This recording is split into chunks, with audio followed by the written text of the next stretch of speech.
Password? 12. Hey, buddy, Oh, wait, thank you. Buy the cheap shit again. It tastes like this. Hey, man, you can't drink this. Look at these two fucking ass clowns walking in like they own the place. Doing a show here. Goddamn millennials. Welcome to the Yancy St Speakeasy, episode number 10? I don't think so. I think we're going to have to edit in which episode it is because I don't remember anymore. Hey, it's episode number. Insert episode number here. 12. So we're gonna talk about Infinity War. We just watched it, and that being said, we're gonna talk about details of it. So starting off, we're gonna talk about the movie. Heavy spoilers ahead. Heavy spoilers, and then after that, we're gonna talk about some things that might be happening after that would just be speculation on our part, but might be a little bit spoilery depending on how seriously you want to not know about the movie. It's gonna be amazing. So, or Avengers 4, that is. It's gonna be so good. So, it's gonna be great. Tracey is emotionally overwhelmed right now. I'm grieving. Yeah. I'm very upset. He was totally fine until Spider-Man died at the end. Shut your mouth. Yeah, he was fine. If that didn't happen, he would be no, skipping. I was already no. Listen, I was upset before that. The tears didn't start until Spidey grabbed Tony and was like, "No, I don't want to go. I don't want to go." They really dragged that one out. Thanks, guys. Yeah, I want to see it again so badly. I went into the movie with such a bad headache that about the first half of the movie, waiting for the Aleve to kick in and help a little bit, I saw it all, but I didn't quite get the full enjoyment of it. Yeah. You know, I didn't make my eyes watch every flashy fight scene, trying to rest my brain a little bit, and then as it went on, I ended up feeling better, which was very good. But I had a great time watching it. Tracy, I kept looking over at him. Fantastic. Kept looking over Tracy. He's sitting on the edge of his seat, hands like in front of his face, touching his lips in praying motion. I was in awe of it. Like, I mean, just right from the get go, they set such a tone. That's the thing that like my emotions feel toyed with, because the entire movie it was like, look at these horrible things that are happening, and then they crack a joke, and I'm just like, ha. the humor was there, and the humor was sharp, and the humor was definitely very well done. It was funny. It was a funny movie that destroyed my heart.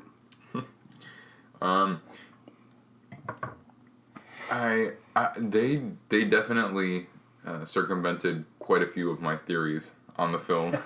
That they totally skipped over the Nova Corps. Yeah. Which I feel like, I bet that was supposed to be in the movie, and we theorized an entire like intro sequence of them breaking into the Nova Corps and getting the Power Stone. Which I think probably at some point was going to be in the movie, but they just had to cut it out for time. I mean, it for sure happened, and they talk about Xandar being decimated. Yeah, he said a week ago, Xandar was decimated and he took the Power Stone. Do you think maybe they'll go over any of that in the Captain Marvel movie? I doubt they'll go over it in the Captain Marvel movie since it takes place in the past. But I think that we'll probably get something from that at some point. Yeah. In one of the movies coming up. You know what? Another funny thing about the movie was, because of the style of movie that it was and the pacing that it had, I was really unsure. I think after about probably 15 minutes in, I sort of lost track of all sense of time. So with a lot of movies, you kind of feel like you're in the beginning, and then you kind of feel building to the climax, and then you feel the climax, and you kind of know how much time is going to be left in the movie. Right. I lost that pretty quickly. I kept wondering to myself how much of the actual movie was left from fairly early on. Yeah, there was some very the pacing and the direction of the story arcs was definitely interesting. Thanos obviously had the strongest story arc. Yeah, he did, which I thought was really cool. He's cemented himself as probably the best MCU villain. I definitely feel that way for sure. I think that not to lessen any of the others specifically, but I mean, I think when you spend a whole movie on a character and he's really good and really intriguing, that just takes it right there. The build up, well, because you've heard tell of his deeds, and you've heard tell of his bloodlust. You've heard tell of his atrocities that he's committed across the galaxy, just from like little things, and then bringing it to a more personal level with taking Gamora and Nebula from their homes and making them fight each other, trying to like preen them for rulership. So I guess what we should kind of try and do is go through the movie sort of in order as best we remember it. Scene by scene. Yeah, I mean, it doesn't have to be scene by scene exactly, but like, like plot sequence by plot sequence, sort of. So we start off and we're on the Asgardian spaceship and they're already all dead. Yeah. We didn't see any battle. They said half of them were dead. It kind of looked like all of them were dead. I'm not sure. Thor slipped in that he killed half of his people at one point, which I mean, I don't know. Okay, continue. Well, the only thing I was going to say about that is that it might be that not all Asgardians live specifically in the capital of Asgard. Mm-hmm. So I think that might be what they meant by that, because I think that people got their work visas or other sectors. Yeah, I guess that. I mean, I always wondered if Asgard is a planet, then why is it? No, it's a people. Well, right, but how many people are there? Is it literally just the one city that we always see, or, is there more to it? Was the entire Asgardian race just in that spaceship? Yeah. So I mean, and does Thor's power diminish as his people are slaughtered? Well, apparently that's not true. Because he was a raging badass. Yeah. That's something that we'll have to delve into a little bit more when we get through the plot, because where Thor is going with his plot, I'm very, very curious. Uh-huh. So we start off on the Asgardian ship, and they're all already dead. And my theory that Heimdall had the Soul Stone, and that's where his power came from, was obviously wrong.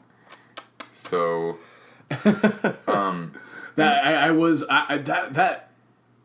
your theory was awesome and it was solid. Well, you know what I mean? I think that, if anything, it just shows how well they were at sort of subverting expectations, because they must have known that. I mean, they did so many things that made you think one thing that just wasn't how it went. Yeah. I think this entire movie was about subverting expectations. Jesus. So, and then we see Loki. He turns over the Tesseract to save Thor's life. Oh. And then he dies. And then he dies really viscerally, like just watching the blood vessels burst in his eyes as he like got choked out by Thanos. Yeah, he got choked out until his neck broke, and so that was a real graphic death. It was for the kids that were in the theater. Probably super upsetting. Shouldn't have seen that. Yeah, and then Heimdall using his, well, and then the Hulk had a little moment against Thanos to give Thanos give people kind of a kind of like a bar to set him against, and then obviously Thanos drastically raised the bar by handily defeating the Hulk. Yeah, without the Infinity Gauntlet. Yeah, he just beats the living hell out of him. Yeah, beats the straight poopy out of him. But did you notice that they even threw in a little touch from Heimdall about where his power comes from, for all the people who thought that it was the Soul Stone? I did miss that. He says, let me call upon All Fathers. Let me call upon the dark magic one last time. So they kind of imply that it's magic and it's not. You know what I mean? Obviously it's not the Soul Stone, but I think that they specifically phrased it that way to be like, yeah, that's what you thought, but it's really this other thing. So he sends Hulk down to the Sanctum Sanctorum, but you don't see that until after, until Loki hands over the Tesseract and dies. Yeah. And so then he uses the Power Stone to destroy the entire ship. So yep, just blows it up and teleports out. So that's a thing. I guess that like if they had only killed half the people on the ship, it wouldn't have fucking mattered because he blew up the entire ship anyway. Yeah, that's what I was saying. That's why I was thinking that there must be Asgardians somewhere else. Yeah, look at you actually thinking things through. And then we jump to Doctor Strange and Wong. I think then we jump to, we do go there. Yeah. And then he gives them a quick warning. I thought that it seems like in every other time that Bruce Banner doesn't remember what the Hulk did. Mm-hmm. Like when they were on Sakaar and he comes down, he doesn't remember anything that the Hulk did. He doesn't know how he got there. He doesn't know anything. And then as soon as he comes out of this transformation, he knows exactly what happened. Thanos. But again, I do also kind of have the feeling like they probably did have that scene written into it at some point, and then they were like, we just don't have time to do that. We're just gonna make him remember what happened. I mean, it was a long movie for a superhero film. It was a long movie. I mean, I would have been fine if it went for another hour and a half. I really would have. Totally agree with you. If that had been a 4-hour film. But I get why they didn't do it. I'm fine with them having the next one be. I'm not with it having be a year away, but they definitely really. They were expecting heavy reaction from the fans, and they wanted to give people a good amount of time to stew about it to build an anticipation. Yep. So then we jump to Tony and Pepper, and they're planning on having kids. Of course, they threw that in there just to make it hurt all the more. Yep. And I liked how when they bring Tony to the Sanctum Sanctorum and then the ship comes down, I liked how traumatic it felt. Like, I didn't really expect... was there a kitty outside or inside? Let me check. Kitty cast. There she is. Kira. Hi, Kira. So... I was afraid that it was... I mean, not afraid. It's not the right word. I just kind of thought that it was going to be a little bit more mellow. I thought it would be a slower build. Yeah, there was a... When the ship dropped, like, and you saw the weather change, and you saw the breeze and how it affected people, and it wasn't just a breeze. Like, it turned into a gale wind force. Yeah, and Tony running forward, helping people, almost getting hit by that car. It was kind of a quietness to that scene. It felt heavy. It felt sinister. Yeah, the tenseness went up a lot for me in that scene, because I knew that in the Asgardian ship they were all going to get destroyed. I mean, they revealed as much in the trailer. You could kind of see that. So. Oh, yeah. I kind of was expecting it. I wouldn't say that I was super tense, although I was very curious about the specifics of what would happen then. But then when the ship dropped, I was like, I was curious. I was really stressed out when Spider-Man was on the ship so high. Yeah. That was freaking me out. Like, dude, my butthole was clenched that entire film, because I'm just like, I don't know I know they're going to do something. I know they're going to fuck with me somehow, and I don't know how they're going to do it. So I was on edge the whole movie. I was holding on to every minute and every word. So then Thanos decides that he's got 2 Infinity Stones. There's 2 on Earth and 2 somewhere in space. Mm-hmm. And so he sends his Black Order to Earth. He sends 2 for the soul, or 2 for the Time Stone, and then 2 for the Mind Stone. Mm-hmm. And he goes on his merry way to nowhere. Mm-hmm. And so then we see Wong, Doctor Strange. I bet Wong is gonna come back in Infinity War, in Avengers 4. He's awesome. He's gotta. So we see Wong, Doctor Strange, Tony and Bruce. Tony, and well, not really Bruce. Well, Bruce didn't really do much. I loved the whole. Like, he's like, "You're embarrassing me in front of the wizard." Yeah, that was great. That was so good. Just the allegory of not being able to get it up. Yeah, it was well done. It was well done. Bruce Banner was very kind of bumbly. Yeah, no Hulk except in the first few minutes. Right? Yeah. I thought that he was gonna burst out by the end at least. I kind of loved it. Oh, and you know what? They totally deceived us. Because in the trailer they showed the Hulk running in Wakanda. They did. Was that just... Oh, man, was that like... They showed them... They never actually portrayed that scene. Yeah. Exactly in the same way, where all the characters are running sort of towards the camera. Mm-hmm. But, yeah, he was there. Why do you think every time he tried to change into the Hulk would scream no at him? Because he was scared. Hulk has never been scared before. Huh. Hulk has always been the most powerful thing around. He's always been angry. Yeah. And so now he's scared. I think that's why. Yeah, I guess I was reading into that too much. That simplest solution is the most accurate. Then that's just what I think. I'm not sure. Yeah, that whole... the fight scenes were incredible. The fight scenes were well choreographed. They were intense. That you felt them in your gut. Yeah, some more than others. Like, then again, maybe it just had to do with my headache, because for the first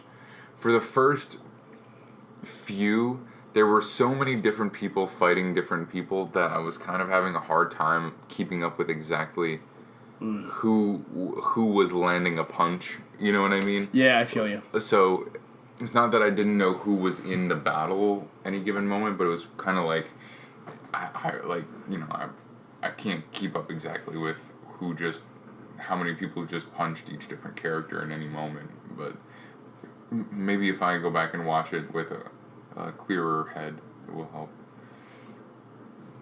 But yeah, we'll definitely watch it again. Hi, Kira. I really want to. I already would have wanted to, but for that reason, I definitely want to, sooner rather than later. Yeah, I agree. And I want to own it on movie so I can watch it. Own it on movie. I want it on a movie in my house. I want a movie. Can we go to movies, Dad? So. Then it cuts to Vision and. Yeah, but not just yet. So. Right. We see those guys. Then Spider-Man shows up, and they're taking on Cull Obsidian and Ebony Maw. Yes. And Ebony Maw definitely was the most fun. He was most interesting. Yeah, sure. he definitely had the most personality. I guess he was kind of the only one that really had person. Yeah, the other ones were like, I'm going to punch you. I'm going to get you. Yeah, I mean, they had a similar attitude of, like, we are going to kill you and Thanos is going to kill you. But Ebony Maw definitely had the best. Kira's going nuts. Definitely had the best speeches, the best dialogue, the best character building, for sure. I definitely did not expect him to die so abruptly. I know. Jumping ahead a little bit there. So, when Spider-Man comes, they're basically completely outclassed. They do manage to strand Cull Obsidian in, I don't know, some other continent, I guess it was. Yeah, it looked like Antarctica or something like that. But Ebony Maw is able to kidnap Doctor Strange and Tony and Spider-Man are able to get aboard the spaceship as it goes. Doctor Strange definitely shone in this movie. I really felt like he would because he's a very powerful character. Yeah, he's definitely. I feel. I granted, sometimes time has definitely passed. Like, do you think in the timeline the Doctor Strange film was like a little bit behind, so it gave him some time to develop his abilities? Okay, so here's the thing. I was wondering about that myself, but turns out, if you actually think about it, Doctor Strange was in that time loop with Dormammu for God knows how long. That's true. It could have been centuries. They imply that it's a very, very long time. And so he starts to sort of master his powers a little bit more during that time loop over and over. And then once he gets out, that came out in 2016, so then you assume that he's had about 2 years. On top of that, yeah. That's interesting. That's really interesting.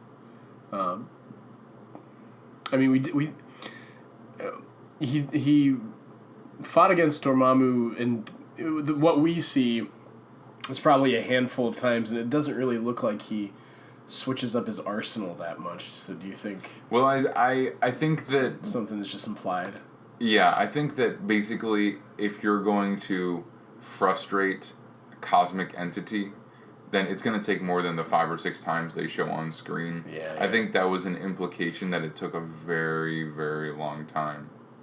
So, I mean, I'm not saying that's how he mastered his powers necessarily, but I would say that probably helped him along the way. I thought the ending to the ending to Doctor Strange was one of the best. I did too. I really liked it. I thought it was very creative. It was super cool, and just an amazing kind of turn of character. Like, it shows a lot of self growth, because Dormammu was like, "You will suffer," and he's like, "Yeah, bring it on." Yep. He's like, "Yeah, I know, and so will you." So yeah, I thought Doctor Strange shone in terms of power and also in terms of character. Like, I really liked watching him. I liked seeing his story. For sure. Yeah. And then Bruce finds the beat up flip phone and calls Steve Rogers and gives him a heads up that he needs to go find Vision and Wanda. Yeah. And so they show up just in time to save them. I thought that was cool. I liked Scarlet Witch's scenes. I thought that they made her powerful, emotional, not like they did in the other ones where she was very vulnerable, kind of like skittish, kind of scared of her own power. She's emotionally vulnerable in this, but not in terms of her power. In terms of coming into her, she's really coming to her own in terms of her power. Yeah, I mean, even calling her emotionally vulnerable, I mean, I would say that she was just she comes across as like a normal, passionate human being. As opposed to, I'm sorry. Yeah, I don't mean to invalidate her character. She was really the only place where she was emotionally vulnerable was when it came to Vision, because she cared about him so much. Whereas, I mean, I feel like in the other movies that she's been in, they portray her as being a little bit more unsure of herself, a little bit more. I don't know what the word I'm looking for is. Yeah, unpredictable? I guess unpredictable, I mean more like... hesitant? Yeah, hesitant, fearful. You know, they kind of showed that she was one of the most powerful Avengers, but they also showed that she didn't master her powers, wasn't really emotionally ready to master her powers. Whereas in this one, I felt that wasn't true at all. Like, she was emotional, but in like a more powerful way. Yeah. You know, a more assertive way. In her fights, she never seems outclassed. Like, even if she's up against a character that's more powerful than her, she doesn't seem like she's lost, or, you know what I mean? She puts up a good fight. Yeah, and she definitely the ways in which she used her powers were more diverse, because usually in the past she's usually like blasted people or grabbed them or grabbed parts of them and used her power to control them, and this time she was using other things to her advantage to throw things. When she would get thrown places, she would use it to kind of cushion the blow, and she was using it to fly with her and Vision around and stuff like that. And she was really flexing her abilities. I think that the time that she spent with Captain America over the past couple years since Civil War has done her good in that sense. You know, she's been doing missions on the regular with him. They don't really make it all that clear in the movie, but apparently that's what they've been doing. Yeah, for sure. And Cap's just a great guy. I'm sure he gave her lots of her ego, lots of boosting. He was like, you go, you get him. And I thought Captain America was an interesting character in this movie as well, because he had almost no lightness. No. You know what I mean? No levity, yeah. Yeah, it was all... He's like, he's been dealing with shit. He's been off the radar, probably hunted by the government, using Wakanda as resources, but I know it was kind of meant as a joke when Falcon said we haven't exactly been staying in 5-star hotels. I'm like, yeah, they've probably been underground, really roughing it. Like, they don't. They said when they showed up, they're like, you guys look like crap, and I'm like, yeah, probably. That's a good point. And Cap's outfit looked a little faded. Yep, I liked that. I liked that it was the same outfit, but very much faded, and he took the star off. Yep. Oh, I didn't even notice that. Yeah, that's symbolism. Symbology. Didn't wear the helmet with the A on it anymore. No. Love the beard. Yeah, he looked cool. He looked serious. Had gravitas. Gravitas. Yes, he was. Oh, so pretentious. I'm sorry. I've never heard. What does that word mean? It means like. I guess intensity is kind of like a right word. Like when someone has gravitas, when they speak, you're kind of spellbound. Like you feel like what they're saying is important. Yeah. It's not necessarily charisma. Like it doesn't necessarily mean you're likable. I think. Thank you for teaching me. I didn't mean. Sometimes when I have moments like this, I'm like, am I even telling? Is that even right? I don't even know. But yeah, it basically means like there's weight behind the character, what he says. Even gravity, perhaps. Yeah, yeah, I know. It's hard. It's hard to describe. You know, when you grow up reading books, sometimes. Yeah. You don't really use words as much, but you read them, and you never read a definition. It's something that maybe you never learned in school, like as a defined word. Yeah. But you've just heard it used or read it used enough times where you just build a meaning to it. So I'm not sure if I could like give you a dictionary definition, but or like when somebody asks you to describe a word, and it's like, what does helpful mean? It's like full of help. You can't use the word in it. Like, what if it describes it perfectly? What if I know what the thing is without using the suffix? Anyway, we're gonna start a grammar podcast next. We should work on our grammar before we tune in to our first episode on dangling participles. When dangling, don't forget those participles. Hey kids. Anyway, we were talking about Captain America and his sexy scruff and his gravitas. Yes. So they made him a badass character. For sure. They made him seem even more powerful. I mean, than in the past. his intro with the cool catching the spear, cool spear grab. I still loved it even though I saw it in the trailer. Yeah, me too. And then who else was there? Falcon was there. Black Widow. I almost said Widowmaker. I've been playing too much Overwatch and mixing the two of them up. Yeah, that's right. You did say the other day that you can't get into anything else because like you have too many obsessions. Yeah. Well, because you were talking to me about is it the MLB draft or the NFL. NFL. That's I don't. Yeah, see, he's watching them sports ball drafts, and he was like, "Yo, I just picked up somebody," and I was like, "That sounds like a person," and I was. It wasn't. I didn't pick them up, but my team drafted a quarterback, so I was excited. About so basically, you picked him up. I did. I picked him up and took him home for the night. Oh, how'd that go? Details. Very well. Details. Very well. Oh baby, the rooms are rocking. Don't come knocking. But yeah, I just I feel like sports is something that I've discussed on the show before. I'd rather play than watch, and I'd rather play physically than like play a video game of it. I have like a couple things again. I think sports is all about the money now. Well, it is, but to me, I mean, let's not fall too far from our track. But just for me, I look at football as kind of to me, it's very much a numbers game. No, not at all. To me, it's very much a chess game.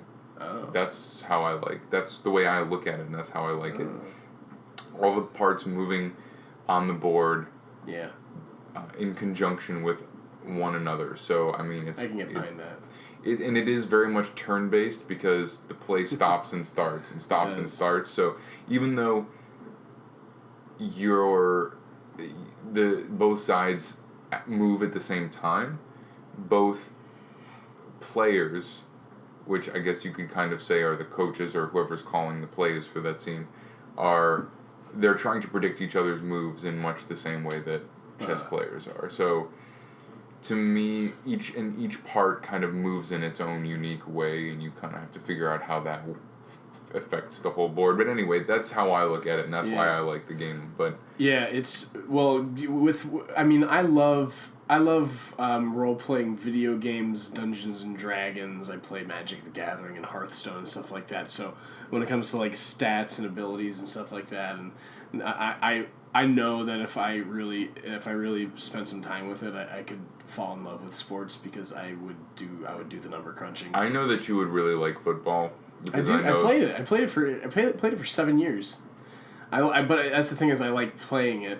But yeah, if I just, and as I told you the other day, I can't afford to get obsessed with that. I'm already obsessed with comic books, movies, video games, art and music, and I'm trying to play guitar and draw and do art commissions and stuff like that, and catch up on my video games. I just don't have room for another obsession in my life right now. That's kind of why I let video games walk, because I mean I used to really enjoy them, but I just I don't have the time. That's the one I couldn't give up. I love video games too much. So back to the movie.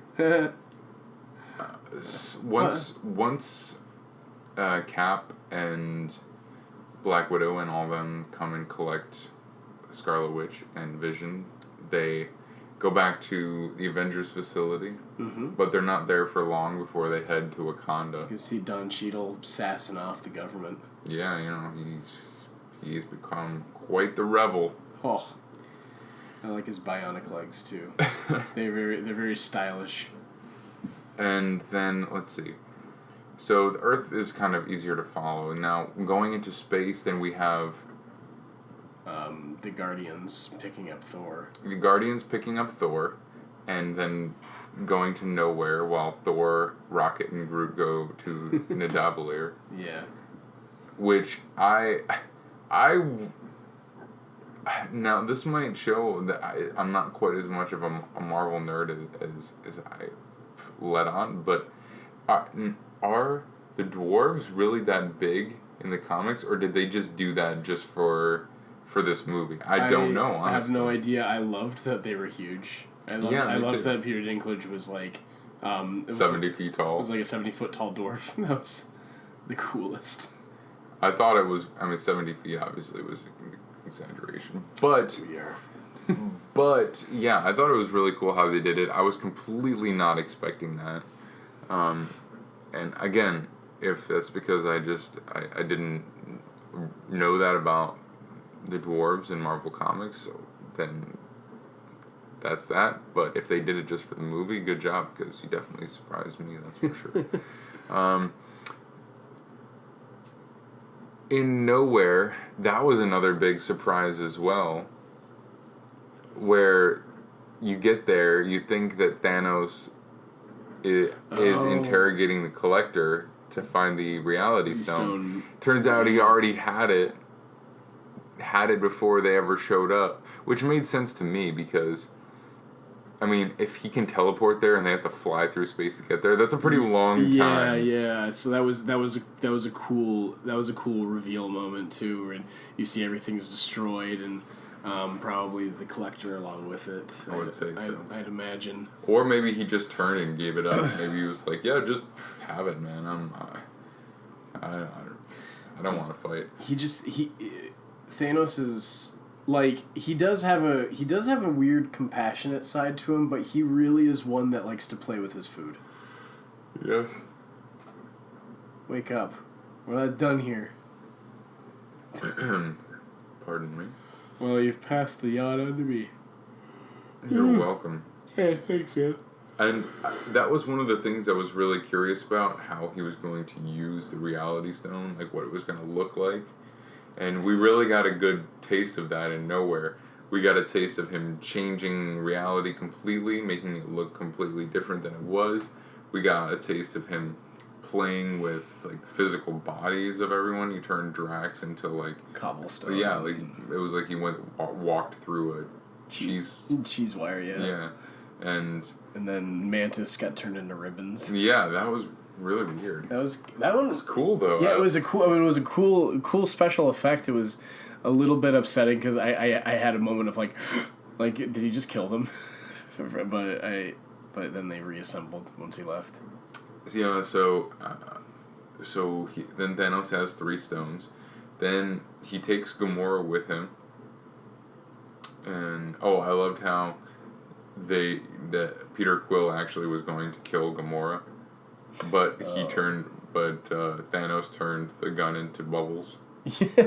Yeah, which like would be silly in any other context, but it was again like kind of like mixing juvenile shit in to make it even more sinister in the outcome. Yeah. So then he takes Gamora with him, and they go back to his ship where Nebula is being tortured, which is a shout out to the Infinity Gauntlet comics. I guess she tries to kill him or tries to betray him at some point in a previous story arc, and he keeps her near him, stuck between life and death in much the same way. Yeah, that was when the camera turned and you see her just kind of spread out, like her parts just being generally disassembled. That was not tough. For kids. Tough to watch. So then to save Gamora, you get a lot of this. One person gives up a stone or one gives up something to save another person. So to save Nebula, Gamora shares the location of the Soul Stone, which I forget where the location was. I forget what it was called. Start with a D, I think. I don't remember. But when they get there, sure enough, who's there waiting for him? Fucking Red Skull. Red Skull. Oh my god, that was a reveal too. Jeez. Who played Red Skull in this movie? Was it the same guy? I don't know. I can't tell. I think it wasn't. His demeanor was so drastically different. Yeah, very much more reserved. And like you said once we got resigned. out of there, you said like the dude was like a specter. Yeah, he was. Yeah, he was like a shade of a wise man or something like that. Like, I was very curious who that character was going to be. I did not expect Red Skull. I did not expect Red Skull. That was a way to go, guys. You fooled me. There were a couple things in this movie that I really was shocked by. The Red Skull reveal was one. The Reality Stone reveal was another. And large dwarfs was another. I mean, now again, maybe it would be really funny if that was just how they are in the comics and I just didn't realize. I guess I never read anything with dwarves in it, and so that was a big reveal, or maybe it was just like you're only surprised if you don't know what you're talking about. And what else was a big surprise? I guess that was really the only big surprise. Besides the one at the end. What, you mean that everyone dying? Yeah. That wasn't a surprise. I knew that was going to happen. I didn't. I had looked into the Infinity Gauntlet series, and I knew Captain America died. I just didn't know that before all that, like, half the people had died. Yes, in the Infinity Gauntlet storyline, before... It's one of the very first things that happens. Thanos snaps his fingers, and half of life goes out in the universe. So... Anyway, I guess we can kind of jump ahead to Thanos gets the Soul Stone by killing Gamora. Mm-hmm.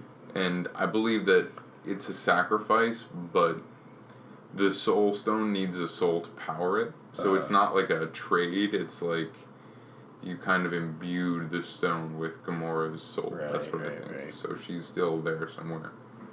And then he comes back to Titan with 4 stones. Uh-huh. And my favorite battle out of all of them was definitely the Titan battle.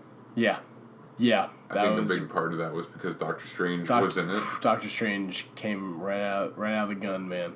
Well, there was a bunch of cool bits with Tony Stark using his cool nanobot suit to anchor himself, and then anchor himself into the ground, do some heavy hits, and doubling up attacks with just randomly spawning knives and guns to his hand with his new nanobot. Spidey hopping around. Oh my god, the reveal with his extra legs in the back of the Iron Spider Iron legs. Spider suit was so dope. Doctor Strange using portals to let Spider-Man get a bunch of little hits in on him, and Drax and Peter with the blasters, and then then getting him kind of anchored down and dropping Mantis on top of him to try to put him to sleep, and then it was a really good. I thought it was really cool. It was the first time we really saw Thanos on his toes, on his heels. I mean, at all in the whole movie. Yeah. And then Peter Quill goes and gets all anger pants and starts punching Thanos in the face, knocks off. Very mad at him for doing that, but I can understand because Gamora. So then Thanos ends up winning. Thanos ends up beating them all, and to save Tony's life, which I thought he died. I thought they're like, oh, they just killed Iron Man. Yeah. Yeah, me too. I thought that for sure. And then Tony had his magic spray that he put on the wound. Yep. after Thanos disappears. And Tony Stark, Doctor Strange acts as if he's giving up the Time Stone to save Tony Stark, which I'm not sure if he really did it to save Tony Stark specifically, or just because he knew that it had to be done. Yeah, he's got ulterior motives because he did the little meditation thing and he looked at all the potential futures and only saw one there where they can win. So, Doctor Strange definitely has. God, we're making each other yawn. Well, I'm tired. Yeah, me too. It's late. It was an emotionally draining movie. We might do a 2-part thing on this. And I think that for the first part, we will go over the movie, and then for the second part, we can come back and actually talk about the details more. Yeah.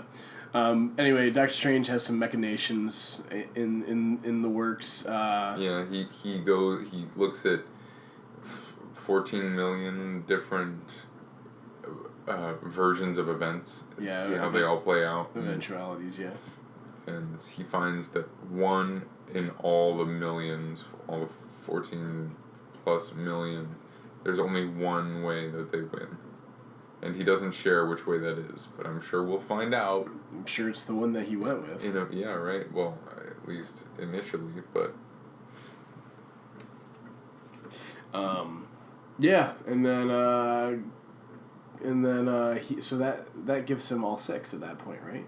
no, he still has to get the Mind Stone. Oh, that's Wakanda. Right. Yeah, so then he shows up at Wakanda during that massive battle, which was very cool. Actually, took up less time than I thought it was going to. Yeah, it was a little bit quicker. Yeah. And the Thor teleporting to Earth with Stormbreaker. That was oof. That was very cool, and I didn't really expect that because I didn't think Thor would be able to summon the Bifrost. So I thought that he was gonna meet up with them in space or on Titan or something. Yeah, I didn't expect him to come to Earth, so that was cool. And he just demolished some guys, some Outriders, and it seemed as the battle was won. They were able to finish off the other 3 Black Order members, and so only Thanos was left, and Scarlet Witch even manages to destroy the Mind Stone, killing Vision, but Thanos just turns back time. So I was wondering what they were gonna do because they were building that moment so much that I felt like she was gonna destroy it, and I was like, but I know he's gonna get all 6 of them. So, and then as soon as she destroyed it, I was like, oh, he's gonna use the Time Stone. He's gonna turn back time, and he's gonna get the stone. So I didn't see that coming a long way away, but as soon as it was actually unfolding, I saw that, and then Thor buries Stormbreaker in his chest. Yeah. And then he's just like, that is a powerful hammer, man. Jesus. He sent the entire beam of the Infinity Gauntlet straight at Thor, and he just cut right through it and stabbed him in the chest. That's a hell of a weapon. That's terrifyingly powerful weapon. But it's too late. He flicks his fingers, he snaps his fingers, and half of all life goes out. Yeah. Including Spider-Man. Fuck off. Shut up. You don't talk about him. You don't get to talk about him anymore. So we are down to very few Avengers left. We don't know about Hawkeye and Ant-Man. I think in the Wasp. I think they're probably still alive.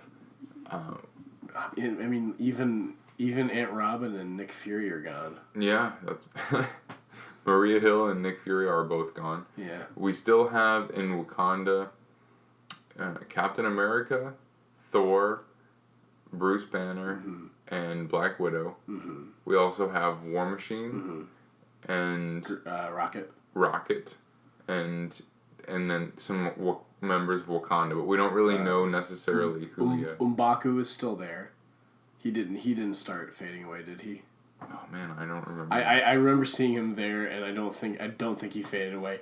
T'Challa's gone. T'Challa is gone. What's the name of the head of his guard, his royal guard? Okoye. Okay. Yes, she's still there too. But we don't know about Shuri. Winter Soldier's gone. Falcon's gone. Oh, stop. No me gusta. Groot is gone. Groot. Is Wanda still there? Wanda's gone. No, she did go. Fuck. So we just have the core Avengers still. Yeah. So the original 6, we don't know about Hawkeye for sure, but Rocket's the only Guardian left. Rocket is the only Guardian left. Because Peter Quill's gone. So is Gamora died. Gamora died. Mantis, Drax, Drax, and Groot are all gone. Yeah, Spider-Man's gone. Doctor Strange is gone, which I was like, whoa. Yeah, Doctor Strange is gone. And how are they gonna get back? That's gonna be... I don't know. So we have a few Avengers left. Captain Marvel is coming. Yeah. Via post-credit, which is essentially what I expected. I thought it might show her. I wasn't sure, but I figured it was going to be some little thing like that.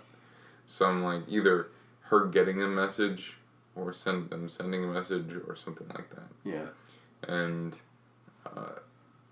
Tony Stark is stuck on Titan with no functional armor and no one except for Nebula. So it's just him. It's just him and Nebula. There's nobody else.